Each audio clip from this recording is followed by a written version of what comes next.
السلام علیکم ورحمۃ اللہ وبرکاتہ۔ یہ دارالسلام اسٹوڈیو ہے۔ اس بار ہم آپ کے لیے پیش کر رہے ہیں پراسرار حقائق، یعنی جن، جادو، آسیب اور نظر بد، حقیقت، بچاؤ اور علاج۔ تو آئیے سنتے ہیں سامعین، پراسرار حقائق حصہ 2۔ امام ابن قیم رحمت اللہ علیہ کہتے ہیں، جادو خبیث روحوں کے اثر و نفوذ سے مرکب ہوتا ہے۔ اس سے انسانی طبیعتیں متاثر ہوتی ہیں۔ غرض سحر جادوگر اور شیطان کے درمیان ہونے والے ایک معاہدے کا نام ہے۔ اس کے لیے جادوگر کچھ حرام اور شرکیہ کام انجام دیتا ہے اور شیطان ان کاموں کے بدلے میں جادوگر کی مدد کرتا ہے اور اس کے مطالبات پورے کرتا ہے۔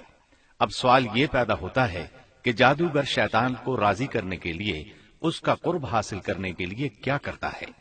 تو سنیے، وہ مختلف وسائل کو بروئے کار لاتا ہے۔ چنانچہ بعض جادوگر اس مقصد کے لیے قرآن مجید کو اپنے پیروں سے باندھ کر بیت الخلاء میں جاتے ہیں، اور بعض قرآن مجید کی آیات کو گندگی سے لکھتے ہیں، بعض ان کو حیض کے خون سے لکھتے ہیں، بعض قرآنی آیات کو اپنے پاؤں کے نچلے حصوں میں لکھتے ہیں۔ کچھ جادوگر سورہ فاتحہ کو الٹا لکھتے ہیں اور کچھ وضو کیے بغیر نماز پڑھتے ہیں۔ کچھ ہمیشہ حالت جنابت میں رہتے ہیں، یعنی غسل نہیں کرتے۔ کچھ جادوگروں کو شیطان کے لیے جانور ذبح کرنا پڑتے ہیں، وہ ان کو بسم اللہ پڑھے بغیر ذبح کرتے ہیں۔ پھر ذبح شدہ جانوروں کو ایسی جگہ پھینکتے ہیں جس کو خود شیطان متعین کرتا ہے، یعنی وہ خود بتاتا ہے کہ ان جانوروں کو فلاں جگہ پھینکاؤ۔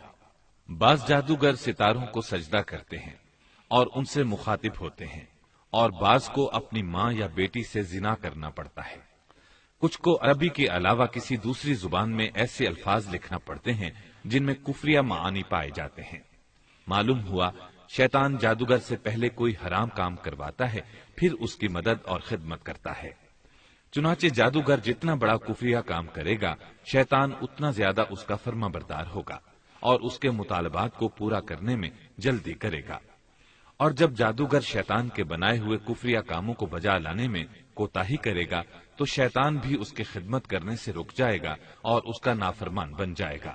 مطلب یہ ہوا کہ شیطان اور جادوگر ایسے ساتھی ہیں جو اللہ تعالیٰ کی نافرمانی کرنے پر ہی آپس میں ملتے ہیں۔ آپ جب کسی جادوگر کے چہرے کی طرف دیکھیں گے تو آپ کو یہ تمام باتیں یقیناً درست معلوم ہوں گی، کیونکہ اس کے چہرے پر کفر کا اندھیرا اس طرح چھایا ہوتا ہے جیسے وہ سیاہ بادل ہو۔ اگر آپ کسی جادوگر کو قریب سے جانتے ہوں تو یقیناً اسے پریشانیوں میں گھرا پائیں گے۔ وہ اپنی بیوی، اپنی اولاد، حتیٰ کہ اپنے آپ سے تنگ آیا ہوا ہوگا۔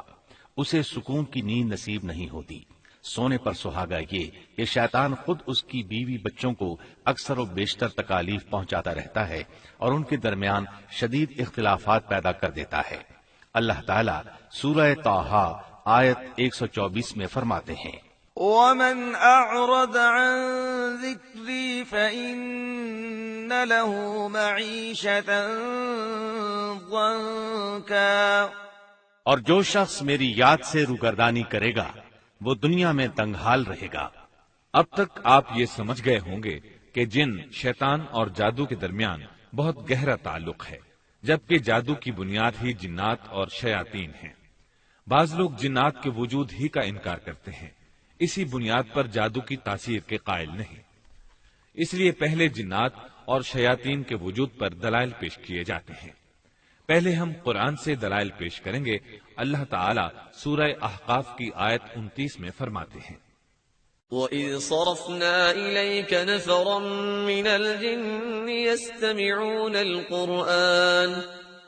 اور جب ہم نے آپ کی طرف جنوں کی ایک جماعت کو قرآن سننے کے لیے پھیر دیا تھا۔ اسی طرح اللہ تعالیٰ سورہ انعام میں فرماتے ہیں، يا معشر الجن والإنس ألم يأتكم رسل منكم يقصون عليكم آياتي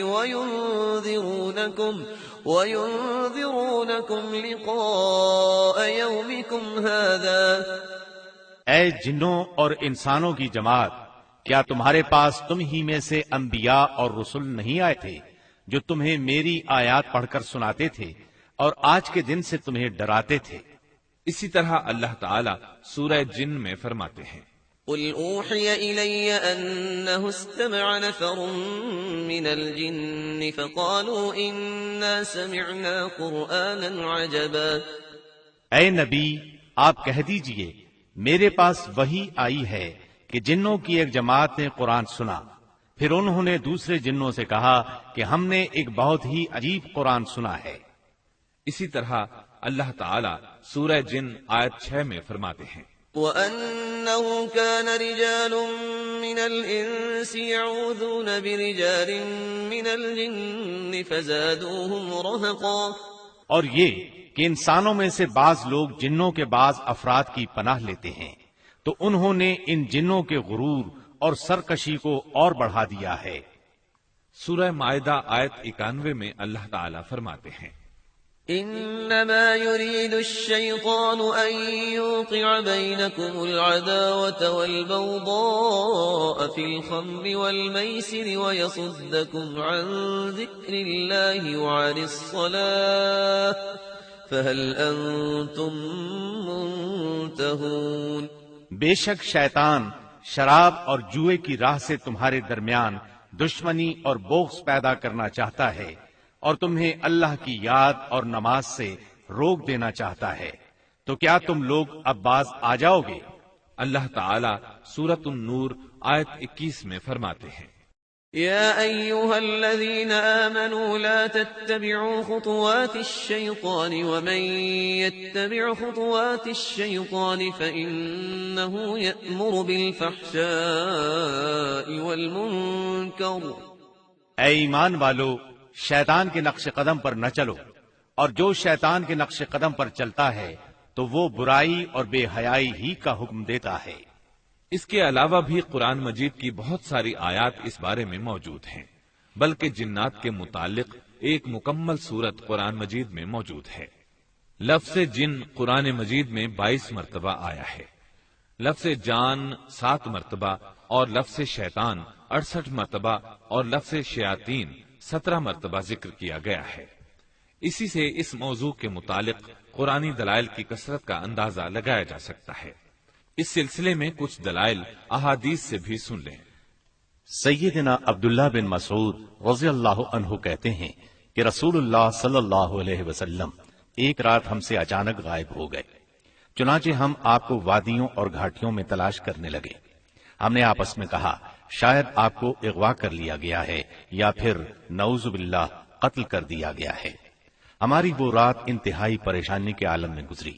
صبح ہوئی تو ہم نے آپ کو غار ہرا کی طرف سے آتے دیکھا۔ ہم نے آپ کو بتایا کہ رات آپ اچانک ہم سے غائب ہو گئے تھے۔ ہم نے آپ کو بہت تلاش کیا لیکن آپ کے نہ ملنے پر رات بھر پریشان رہے۔ اس پر آپ نے فرمایا، میرے پاس جنات کا ایک نمائندہ آیا تھا تو میں اس کے ساتھ چل پڑا اور جا کر انہیں قرآن سنایا۔ پھر نبی صلی اللہ علیہ وسلم ہمیں لے کر اس جگہ پر گئے اور ہمیں ان کے نشانات اور ان کی آتشی علامات دکھائیں، اور آپ نے یہ بھی بتایا کہ جنہوں نے آپ سے کچھ مانگا تو آپ نے فرمایا ہر ایسی ہڈی تمہاری غذا ہے جس پر بسم اللہ پڑھی گئی ہو، اور ہر گوبر تمہارے جانوروں کا کھانا ہے۔ پھر نبی صلی اللہ علیہ وسلم ہم سے کہنے لگے، لہٰذا تم گوبر اور ہڈی کے ساتھ استنجا نہ کیا کرو، کیونکہ وہ تمہارے جن بھائیوں کا کھانا ہے۔ یہ حدیث ترمذی کی ہے۔ اسی طرح موطا امام مالک، بخاری، نسائی اور ابن ماجہ کی ایک حدیث ہے۔ ابو سعید خدری رضی اللہ عنہ کہتے ہیں کہ رسول اکرم صلی اللہ علیہ وسلم نے مجھ سے فرمایا، میرا خیال ہے کہ تمہیں بکریاں اور دیہاتی ماحول بہت پسند ہے، سو جب تم اپنی بکریوں اور اپنے دیہات میں ہو اور اذان کہو تو اپنی آواز بلند کر لیا کرو، کیونکہ مؤذن کی آواز کو جو جن، انسان اور جو چیز بھی سنتی ہے وہ قیامت والے دن اس کے حق میں گواہی دے گی۔ اسی طرح عبداللہ بن عباس رضی اللہ عنہما کہتے ہیں، رسول اکرم صلی اللہ علیہ وسلم اپنے چند ساتھیوں کو لے کر نکلے۔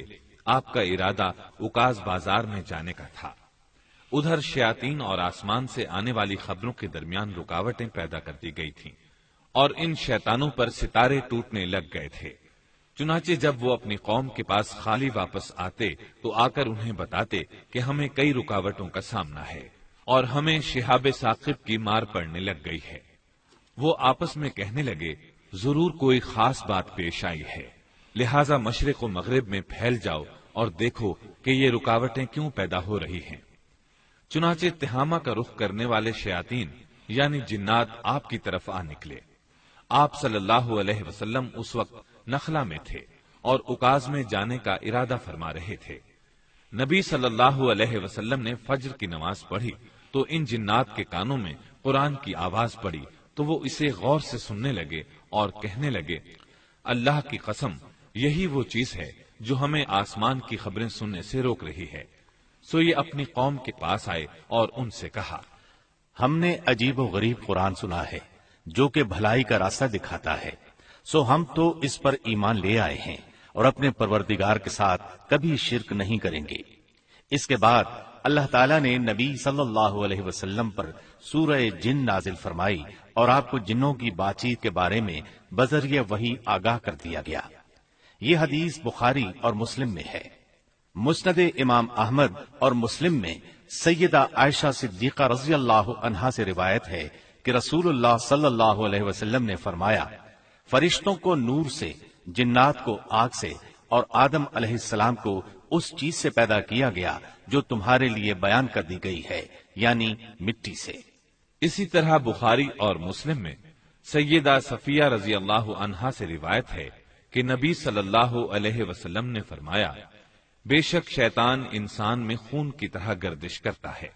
مسلم کی ایک حدیث کے الفاظ یہ ہیں، سیدنا عبداللہ بن عمر رضی اللہ عنہما بیان کرتے ہیں کہ رسول اللہ صلی اللہ علیہ وسلم نے فرمایا، تم میں سے جب کوئی کھانا کھائے تو دائیں ہاتھ سے کھائے اور جب پانی پیے تو دائیں ہاتھ سے پیے، کیونکہ شیطان اپنے بائیں ہاتھ سے کھاتا پیتا ہے۔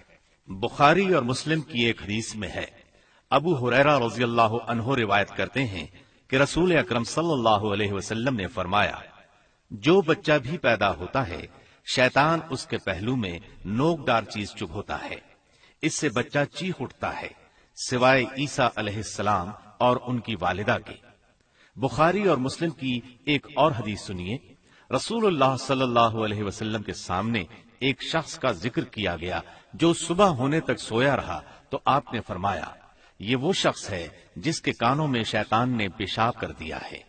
بخاری اور مسلم کی ایک اور حدیث ہے، ابو قتادہ رضی اللہ عنہ کہتے ہیں کہ رسول اللہ صلی اللہ علیہ وسلم نے فرمایا، اچھا خواب اللہ کی طرف سے اور برا خواب شیطان کی طرف سے ہوتا ہے، سو جو شخص خواب میں ناپسندیدہ چیز دیکھے وہ اپنی بائیں طرف آہستہ سے تھوک دے اور شیطان سے اللہ کی پناہ طلب کرے، ایسا کرنے سے برا خواب اس کے لیے نقصان دہ نہیں ہوگا۔ مسلم اور دارمی کی ایک حدیث یوں ہے، ابو سعید خدری رضی اللہ عنہ کہتے ہیں کہ نبی صلی اللہ علیہ وسلم نے فرمایا، تم میں سے جب بھی کوئی جمائی لے تو اپنے ہاتھ کو منہ کے اوپر رکھ لے، کیونکہ ایسا نہ کرنے کی وجہ سے شیطان منہ میں داخل ہو جاتا ہے۔ اس موضوع کی مزید احادیث کثرت سے ہیں، مثال کے طور پر آپ کو یہ چند احادیث سنا دی گئی ہیں۔ ان سے واضح طور پر معلوم ہو گیا کہ جنات اور شیاطین کا وجود کوئی وہم نہیں، حقیقت ہے۔ اس حقیقت کو وہم وہی شخص کہہ سکتا ہے جو ضدی اور مغرور ہو۔ اب ہم جادو کی حقیقت پر دلائل آپ کو سناتے ہیں۔ اللہ تعالیٰ سورہ بقرہ آیت 102 میں فرماتے ہیں، واتبعوا ما تتلو الشياطين على ملك سليمان وما كفر سليمان ولكن الشياطين كفروا يعلمون الناس السحر وما أنزل على الملكين ببابل هاروت وماروت وما يعلمان من أحد حتى يقولا إنما نحن فتنة فلا تكفر فيتعلمون منهما ما يفرقون به بين المرء وزوجه وما هم بضارين به من أحد إلا بإذن الله ويتعلمون ما يضرهم ولا ينفعهم وَلَقَدْ عَلِمُوا لَمَنِ اشْتَرَاهُ مَا لَهُ فِي الْآخِرَةِ مِنْ خَلَاقٍ وَلَبِئْسَ مَا شَرَوْا بِهِ أَنفُسَهُمْ لَوْ كَانُوا يَعْلَمُونَ۔ اور وہ پیچھے ہو لیے ان باتوں کے جو شیاطین سلیمان کے عہد سلطنت میں پڑھا کرتے تھے، اور سلیمان نے کفر نہیں کیا تھا بلکہ شیاطین نے کفر کیا تھا۔ وہ لوگوں کو جادو سکھایا کرتے تھے اور اس چیز کے پیچھے ہو لیے جو بابل میں ہاروت ماروت 2 فرشتوں پر اتارا گیا تھا، اور وہ دونوں کسی کو جادو سکھانے سے پہلے بتا دیا کرتے تھے کہ ہم تو صرف آزمائش کے طور پر بھیجے گئے ہیں، اس لیے کفر نہ کرو۔ پھر بھی لوگ ان دونوں سے وہ کچھ سیکھتے تھے جس کے ذریعے آدمی اور اس کی بیوی کے درمیان جدائی ڈال دیں، اور وہ اس جادو کے ذریعے بغیر اللہ کی مرضی کے کسی کو نقصان نہیں پہنچا سکتے تھے، اور لوگ ان سے وہ چیز سیکھتے تھے جو ان کے لیے نقصان دہ تھی اور نفع نہ پہنچا سکتی تھی، حالانکہ وہ جانتے تھے کہ جو کوئی جادو کو اختیار کرے گا اس کے لیے آخرت میں کوئی حصہ نہیں ہوگا، اور بہت ہی بری شے تھی جس کے بدلے انہوں نے اپنے آپ کو بیچ ڈالا۔ کاش وہ اس بات کو سمجھتے۔ اسی طرح سورہ یونس آیت 77 میں اللہ تعالیٰ فرماتے ہیں، قال موسى أتقولون للحق لما جاءكم أسحر هذا ولا يفلح الساحرون۔ موسیٰ نے کہا کہ جب حق تمہارے پاس آ گیا تو کیا تم اسے جادو کہتے ہو؟ کیا یہ جادو ہے؟ جادوگر تو کبھی کامیاب نہیں ہوتے۔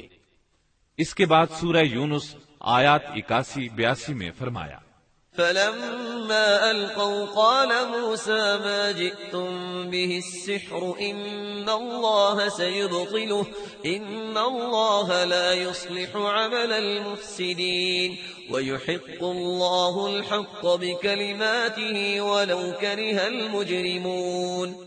جب انہوں نے اپنی رسیوں اور لاٹھیوں کو زمین پر ڈال دیا تو موسیٰ نے کہا کہ تم نے جو بھی پیش کیا ہے جادو ہے، یقیناً اللہ اسے ابھی بے اثر بنا دے گا، بے شک اللہ فساد برپا کرنے والوں کے عمل کو کامیاب نہیں ہونے دیتا، اور اللہ اپنے حکم سے حق کو ثابت کر دکھلاتا ہے چاہے مجرمین ایسا نہ چاہتے ہوں۔ اسی طرح اللہ تعالیٰ سورہ طٰہٰ آیت 67-69 میں فرماتے ہیں، فأوجس في نفسه خيفة موسى قلنا لا تخف إنك أنت الأعلى وألق ما في يمينك تلقف ما صنعوا إنما صنعوا كيد ساحر ولا يفلح الساحر حيث أتى۔ تو موسیٰ اپنے دل میں خوف محسوس کرنے لگے۔ ہم نے کہا آپ ڈریے نہیں، بے شک غالب آپ ہی رہیں گے، اور آپ کے دائیں ہاتھ میں جو لاٹھی ہے اسے زمین پر ڈال دیجئے، وہ ان کے تمام بناوٹی سانپوں کو ہڑپ کر جائے گی۔ انہوں نے جو بنایا ہے وہ ایک جادوگر کا مکر و فریب ہے، اور جادوگر جدھر سے آئے کامیاب نہیں ہوگا۔ سورہ آراف آیت 117-122 میں ارشاد ہوتا ہے، وَأَوْحَيْنَا إِلَى مُوسَىٰ أَنْ أَلْقِ عَصَاكَ فَإِذَا هِيَ تَلْقَفُ مَا يَأْفِكُونَ فَوَقَعَ الْحَقُّ وَبَطَلَ مَا كَانُوا يَعْمَلُونَ فَغُلِبُوا هُنَالِكَ وَانقَلَبُوا صَاغِرِينَ وَأُلْقِيَ السَّحَرَةُ سَاجِدِينَ قَالُوا آمَنَّا بِرَبِّ الْعَالَمِينَ رَبِّ مُوسَىٰ وَهَارُونَ۔ اور ہم نے موسیٰ کو بذریعہ وحی کہا کہ اپنی لاٹھی زمین پر ڈال دو، تو وہ دیکھتے ہی دیکھتے جادوگروں کے جھوٹ کو نگل گئی، پس حق ثابت ہو گیا اور جادوگروں کا عمل بیکار ہو گیا۔ چنانچہ وہ سب وہاں مغلوب ہو گئے اور ذلت و رسوائی کا انہیں سامنا کرنا پڑا، اور جادوگر سجدے میں گر گئے۔ انہوں نے کہا کہ ہم رب العالمین پر ایمان لے آئے